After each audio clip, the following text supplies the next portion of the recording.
Now, first of all, what is the Overton window? We've heard the term repeatedly, but let's look at the roots of the concept. This is an explanation from the Mackinac Center for Public Policy. This is where it originated. They describe it as, the Overton window is a model for understanding how ideas in society change over time and influence politics. The core concept is that politicians are limited in what policy ideas they can support. They generally only pursue policies that are widely accepted throughout society as legitimate policy options. These policies lie inside the Overton window. Other policy ideas exist, but politicians risk losing popular support if they champion these ideas. These policies lie outside the Overton window. It's very vibes-based, as the kids, myself, Gen Z, even though I've got a little bit of grey in my beard, would call it.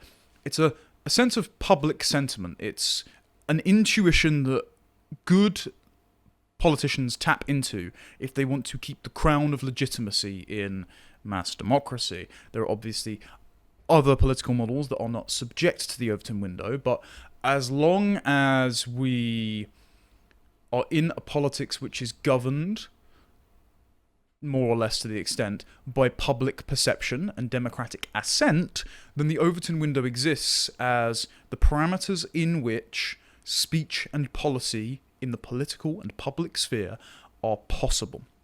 Now, this, of course, presumes a clear distinction between the public and private sphere, which I quibble with. Something else to talk about at another junction. But for the sake of argument, we will say that the public sphere is a clearly defined domain of expressly political activity, and this exists with separate rules outside what you can say within the comfort of your own home. These lines again have been blurred because of the incursion by the public/political into the private in the forms of non-crime hate incidents, hate speech legislation, the abolition of the dwelling defence as was set out in 1986's Public Order Act. All of these things are pertinent, but as far as the Overton window exists, it's the wiggle room we have to operate within political and policy discourse. And the perception of how much room you have governs which policies you propose and then can implement. Because, of course, the ideology of the state can be shaped both by unelected, shadowy civil servants, but also the feeling of external exerted pressure by client groups, constituents, lobbyists. Think, for example, of something that Douglas Murray, who's going to be an example of how the Overton window was changed this year, he referenced, I believe it was on Patrick Bet-David's show, how Nancy Pelosi, Chuck Schumer, and the other Democrats had to be winched off of their geriatric joints while wearing kente cloth, taking the knee for George Floyd for how many minutes. And a cynic who believes that all ideology is in service of power would say this is them stoking the BLM riots in an election year because it leverages a feeling of disorderliness and anxiety against President Donald Trump, who had, until then, had an excellent record on the economy and a much better record on law and order, especially at the border. And so they are weaponizing their rogue vigilante elements against the Republican Party so they can win Democratic capital. Alternatively, you can perceive this as them literally bowing to the mob, because they recognize that their gated communities, the secure, wealthy, far-removed locations that allow them to practice their luxury beliefs of supporting drug addiction and vagrancy while never actually having to bear the consequences, those gated communities were being bared down on by the cultural revolutionaries of the Marxist BLM movement. And so there's a symbiosis here. There is at once a bowing to the mob and trying to appease them, while also trying to weaponize the mob by bringing them on side against their political opponents. So the Overton window still governs, to an extent, what the powerful do. Ideology is not purely in service of power. Sometimes the powerful are, in turn, shaped, moulded, persuaded, pressured by public sentiment. And so, it was named posthumously, the Overton window, after an American policy analyst who worked at the Mackinac Center. He was senior vice president He was called Joseph Overton, shockingly. Overton died in a plane crash in 2003, and his colleague, Joseph Lehman, went on to use the concept and name it posthumously after his colleague. He used it in a presentation to educate other think tank employees on how public policy advocacy works. Now, you might ask, anytime a model is put forward, what is its empirical accuracy? What is it actually measuring? And not much. But it is a useful analogy. And it says in this article, all of this suggests that politicians are more followers than they are leaders. It's the rest of us who ultimately determine the types of policies they get behind.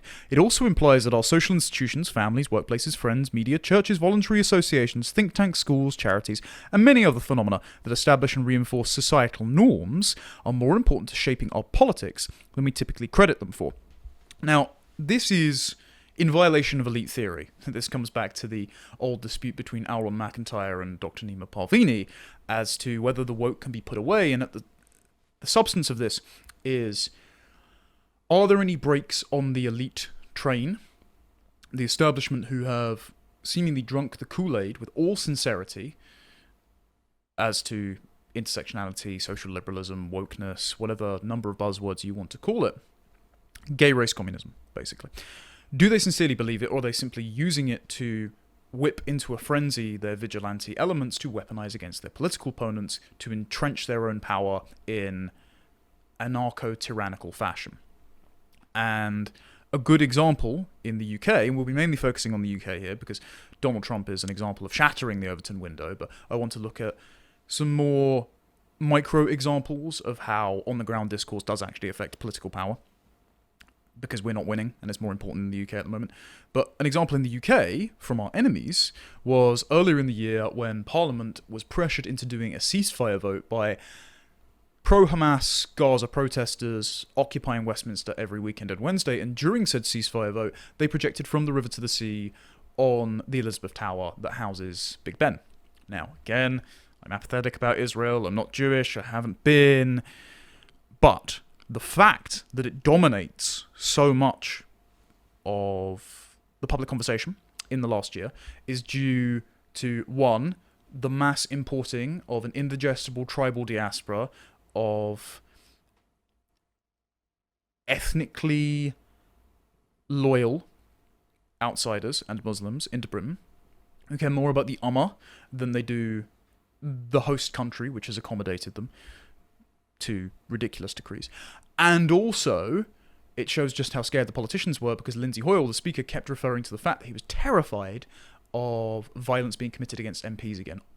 Obviously referring to the murder of Sir David Amos in late 2021 by Islamic terrorist Abi Harbi Ali, who Prevent let fall through the cracks, because see my recent episode on how Islamists influence the UK government. Prevent have been lobbied by Islamist groups like Hizb ut-Tahrir for years to water down their selection criteria for what qualifies as an Islamist terrorist, and so they haven't monitored them as much. And so all of this, the advocacy industry, both street-level protests and in media and in think tanks and the like, do create a perception of pressure in the minds of particularly febrile, weak politicians, which we have an abundance of in our ruling class at the moment, and so it does actually influence the elite. I think a lot of elite theory presumes that the elite are above a certain level of cunning and intelligence, and it might work for figures like Tony Blair, but it certainly doesn't work for figures like Angela Rayner, for example. And so, it is possible for a network of NGOs not to just manufacture consent on behalf of what the ruling class want, but to table legislation and change the conversation so that the incentive-following members of the ruling class, whether for personal fame and acclaim or because they're so clueless and have failed upwards into their jobs that they rely on their staffers and lobbyists and special interests to write their papers for them, they will follow the incentives that this sort of network of protesters and advocacy specialists and NGOs set on their behalf. So it is worthwhile and it is possible. And I say all this to try and encourage us to get involved in shaping public discourse and not just sit back and be blackpilled and think that all ideology serves power. There's some very useful critiques from elite theory, but I don't want to encourage a kind of passivity by the back door, because of the way that elite theory views how power operates. I think it fails to account for how just stupid and sensitive certain members of the political class who I've met are. Now, how did the Overton window actually gain consciousness as a political buzzword outside of the think tank sphere? Well, there's a story in Politico here from a few years ago. This was on the 25th of February 2018. And like everything in American political discourse since 2015, blames President Trump, of course. It says, for the first few years of its existence, the concept, the Overton window, was mostly the domain of conservative policy wonks. A typical example being Ross Douthat invoking it in a 2007 argument with leftist historian Rick Perlstein. Now, Ross Douthat is going to come up again in a moment. Through the Bush era, its use in the national press was scant, but in the right-wing ferment of Obama's first term, people criticizing Barack Obama for being a terrible president, a particularly influential pseudo-libertarian became so infatuated with the concept that he named an entire novel after it. The moonlighting pop writer and auteur of the chalkboard, Glenn Beck, wrote a 2010 potboiler conveniently titled The Overton Window. It follows a nefarious PR executive who pushes the window to the point where Americans are willing to accept a hostile takeover and shredding of the Constitution. The irony of then accusing Glenn Beck of the blaze of supporting Donald Trump to then shred the Constitution. This led them, by the nose, interpretation of the theory may not have exactly matched its author's intent, but it popularized the phrase to the point where over the next several years it cropped up with alarming increasing frequency. Activists on the left embraced the idea in pushing Democrats toward a more open immigration policy, as did the restrictionists on the right, as represented by then Senator Jeff Sessions. And then Trump came along by transforming the far right, completely meaningless buzzword here, actual social conservatives rather than socially liberal neocons, is what they mean. And they say that it has a racial subtext on immigration. And then they blame it. They say that they transmogrified it into supertext. Trump revealed that the Overton window is far wider than the establishment politicians and media had previously assumed. The dynamic played out on the left as well, with Bernie Sanders' unexpectedly strong showing in the 2016 Democratic primaries, until the DNC and Hillary Clinton campaign kneecapped him, revealed that for a large chunk of American liberals, socialist was no longer a dirty word. Whatever the reason, the electorate was amenable to ideas that just 4 years earlier would have been anathema, and suddenly the Overton window was everywhere. So what the Overton window describes is not something objective or metric. It's kind of like the political apocalypse in the traditional sense of the term. The sort of lifting of the veil to reveal just how far things have moved and fast things have changed before it is officially declared. It's a vibe barometer, as it were. And so to try and have your finger on the political pulses is a difficult thing to do. I've often described in political circles the difference between very good commentators, researchers, authors as being, almost in a Solzhenitsyn sense, not a divide between, let's say, left and right, or libertarian and authoritarian, or political party, but more of a divide in temperament, or just instinct. Mary Harrington would call this pixie dust. It's this sort of, it's a replacement phrase for an actual concrete thing, but it's that certain people consistently get their calls correct. I'm thinking of someone like Michael Knowles, for example. He just consistently seems to have his intuitions in tune with the zeitgeist, whereas, let's say, successful businessmen and learned commentators who also work at the Daily Wire, like Jeremy Boring or Ben Shapiro, as was in the 2016 Trump election, as was immediately following the 2020 election, they just don't. They get the calls wrong, even if they're on the same side, they're colleagues, they're working for the same sort of enterprise. It's this intangible instinct that can be attuned, like the dowling rods trying to find water, with the general political currents. And once you have that instinct, it also allows you to then direct the currents down certain estuaries. You don't get to stop the flow of the river, you only get to redirect the momentum towards places which need well springs, if that makes sense. Now here's an example from American politics about how this has changed, and they mentioned how the Overton window on immigration policy has changed specifically. I did an article with Courage Media recently about whether or not the Democrats can reanimate the political corpse of their party. Their efforts in necromancy are not looking good, and the reason is the people they have selected in primaries, who have since been elected, have doubled down on the ideology, and it doesn't look like the Democrat Party elites like Obama or Schumer or Pelosi or even George Clooney, who are infighting and rattling egos like sabers, can rein in the most rabid elements of the base. And so the charioteer hasn't got his hands on the reins anymore. The horses are running away with him. And this is something that has been shaped by years of activism and advocacy and entryism, but also a generation of public sentiment where expectations are very socially liberal and very economically protectionist. And this has opened up a large space of the electorate who don't like this, who are less vocal, but will still vote, to be snapped up by the Republican Party. So I'm just going to read from this to give you some context. In 2004, most Democrats saw themselves as socially conservative, about 20%, or socially moderate, 40%, so about 60% of Democrats saw themselves as somewhere on the socially conservative or moderate spectrum. Now, those factions are down to 6% and 24%, respectively, in 2024, as we can see there from Gallup polling. The Republican Party has become marginally more socially conservative, accommodating some of those the left-me Democrats as well. Roughly about 10% of that shift to the right is dwarfed by the 30% shift among Democrats. Commensurately, Americans as a whole have gotten more socially liberal. A preponderance of Americans self-identify as social liberals, which should make for fertile recruiting ground for the progressives in the Democrat Party.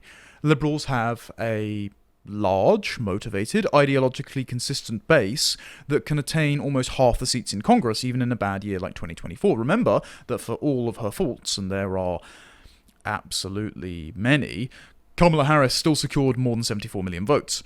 Perhaps this group will continue to grow and come to dominate American politics one day.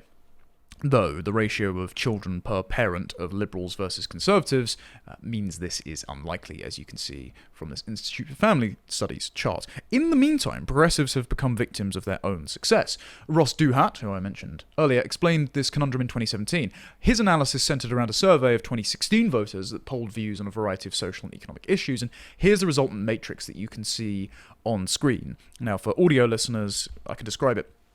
Going clockwise, the top right-hand quadrant are what a friend described to me as rock rib Republicans. So those are the socially conservative and fiscally restrained types. You could describe maybe Josh Hawley this way, or this is the sort of thing that Ted Cruz was trying to run on.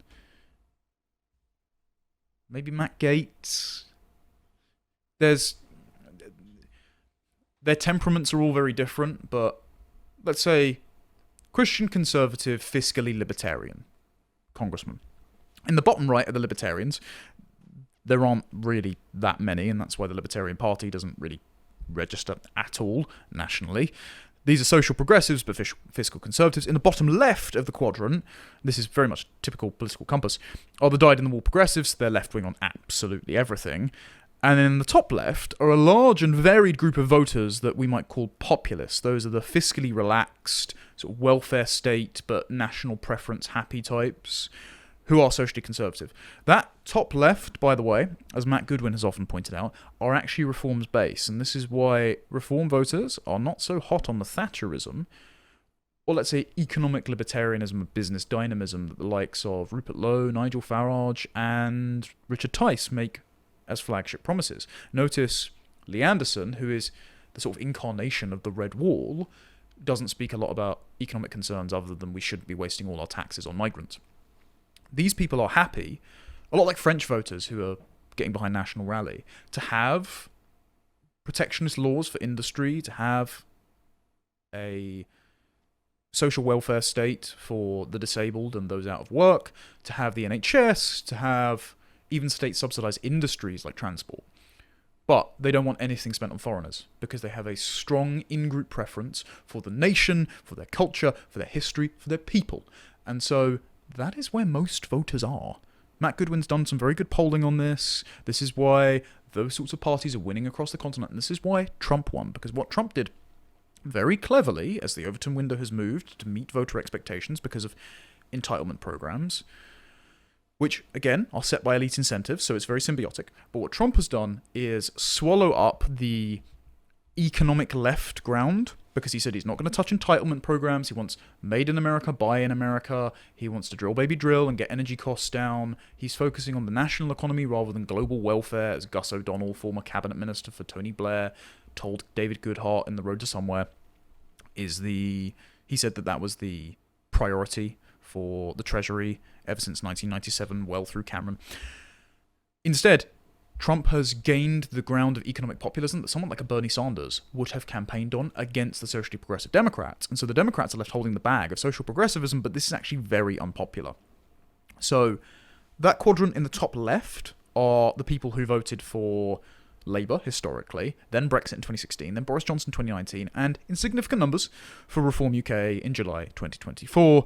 They were also voting for the likes of National Rally in France and for Donald Trump in the United States. They don't want to touch Social Security, Medicare, or Medicaid, but they do want to lower immigration and lower wasteful spending on foreign criminals and dependents who do not need to be in the country. And they're also very unfavourable with woke social policies because they aren't cosmopolitan city dwellers who can indulge in the luxury beliefs that the likes of the Democrat upper echelons themselves can from their gated communities in San Francisco. So in Duhat's diagram, the densely populated quadrant is the most politically progressive.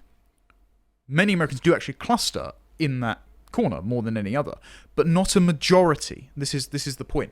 The clustering is the densest on the diagram, but the most voters that you can win are on the other three quadrants and the peripheries. So if you as a political party concentrate on social progressivism, you are only winning one of the four quadrants and cannot make gains in the other four where all of those policies are very unpopular. But if you campaign on more socially conservative issues and you have more of a flexibility on economics, you can snap up more voters. Now, I'm not saying I even agree with that ticket. I'm a little bit more, let's say, libertarian on economics and very socially conservative, even authoritarian on social issues.